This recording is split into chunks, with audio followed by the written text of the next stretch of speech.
प्रयागस्य प्रवेशाद्वय पापम नश्यति तक्षणात्। प्रयाग में प्रवेश मात्र से ही समस्त पाप कर्म का नाश हो जाता है। जी हां, कुछ ऐसी ही पवित्रता है यहाँ। इस पवित्र शहर का पहला नाम प्रयाग ही था, लेकिन मुगल काल में अकबर ने इस शहर को इलाहाबाद के नाम से बसाया था और अब अक्टूबर 2018 में यूपी की योगी आदित्यनाथ सरकार ने इलाहाबाद का नाम बदलकर फिर से प्रयागराज कर दिया। सभ्यता के प्रारंभ से ही प्रयागराज विद्या, ज्ञान और लेखन का गढ़ रहा है। ये भारत का सबसे जीवंत राजनीतिक और आध्यात्मिक रूप से जागरूक शहर है। प्रयागराज भले ही उत्तर प्रदेश की राजधानी ना हो, लेकिन इस शहर का महत्व उत्तर प्रदेश के लिए राजधानी से कम भी नहीं है। प्रयागराज को यूपी की न्यायिक और आध्यात्मिक राजधानी के तौर पर जाना जाता है। ये गंगा, यमुना और गुप्त सरस्वती नदियों के संगम पर स्थित है। प्रयागराज अपने गौरवशाली अतीत एवं वर्तमान के साथ भारत के ऐतिहासिक एवं पौराणिक नगरों में से एक है। ये हिंदू, मुस्लिम, सिख, जैन और ईसाई समुदाय की मिश्रित संस्कृति का शहर है। प्रयागराज में आर्यों की प्रारंभिक बस्तियां स्थापित हुई थीं। प्र अर्थात प्रथम और याग मतलब यज्ञ से बनकर बना प्रयाग। हिंदू मान्यता के अनुसार यहाँ सृष्टिकर्ता ब्रह्मा ने सृष्टि कार्य पूर्ण होने के बाद प्रथम यज्ञ किया था। इसी प्रथम यज्ञ के प्र और याग अर्थात यज्ञ से मिलकर प्रयाग बना और इस स्थान का नाम प्रयाग पड़ा, जहां भगवान ब्रह्मा जी ने सृष्टि का सबसे पहला यज्ञ संपन्न किया था। इस पावन नगरी के अधिष्ठाता भगवान श्री विष्णु स्वयं हैं और वे यहाँ माधव रूप में विराजमान हैं। भगवान के यहाँ 12 स्वरूप हैं, जिन्हें द्वादश माधव कहा जाता है। प्रयागराज कुंभ के 4 प्रमुख स्थानों में से एक है। इसके अलावा हरिद्वार, उज्जैन और नासिक में भी कुंभ का आयोजन होता है।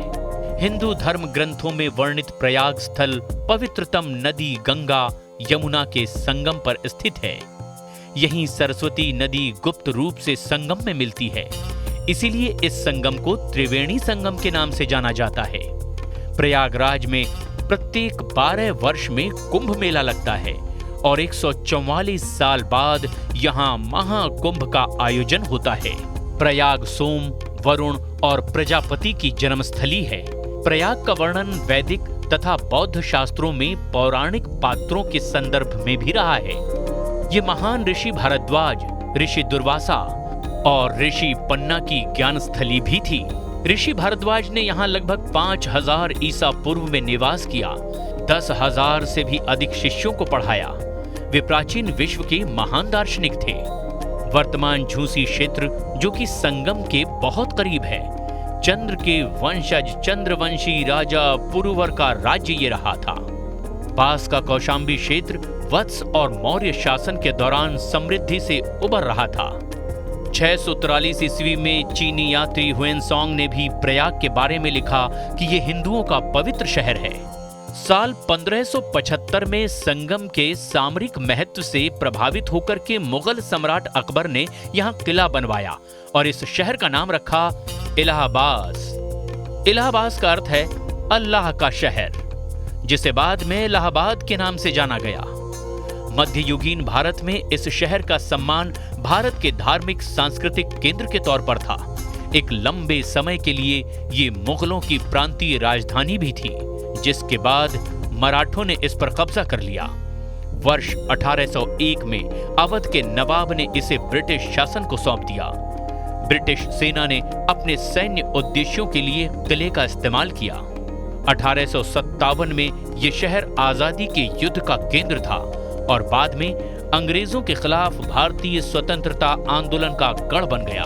1857 में आजादी के प्रथम संग्राम में 1857 के पश्चात ईस्ट इंडिया कंपनी ने मिंटो पार्क में आधिकारिक तौर पर भारत को ब्रिटिश सरकार को सौंप दिया था।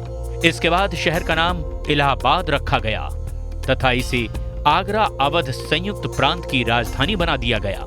1868 में प्रयागराज न्याय का गढ़ बना, जब इलाहाबाद हाई कोर्ट की स्थापना हुई। 1871 में ब्रिटिश वास्तुकार सर विलियम एमर्सन ने कोलकाता में विक्टोरिया मेमोरियल डिजाइन करने से 30 साल पहले अल सेंट कैथेड्रल के रूप में एक भव्य इमारत की स्थापना की। 1887 में इलाहाबाद विश्वविद्यालय चौथा सबसे पुराना विश्वविद्यालय था। यह शहर ब्रिटिश राज के खिलाफ भारतीय स्वाधीनता आंदोलन का केंद्र था, जिसका आनंद भवन केंद्र बिंदु था। इलाहाबाद में महात्मा गांधी ने भारत को मुक्त करने के लिए अहिंसक विरोध का कार्यक्रम प्रस्तावित किया था। योगी आदित्यनाथ के सीएम बनने के बाद अक्टूबर 2018 में यूपी की योगी आदित्यनाथ सरकार ने इलाहाबाद का नाम फिर एक बार प्रयागराज कर दिया।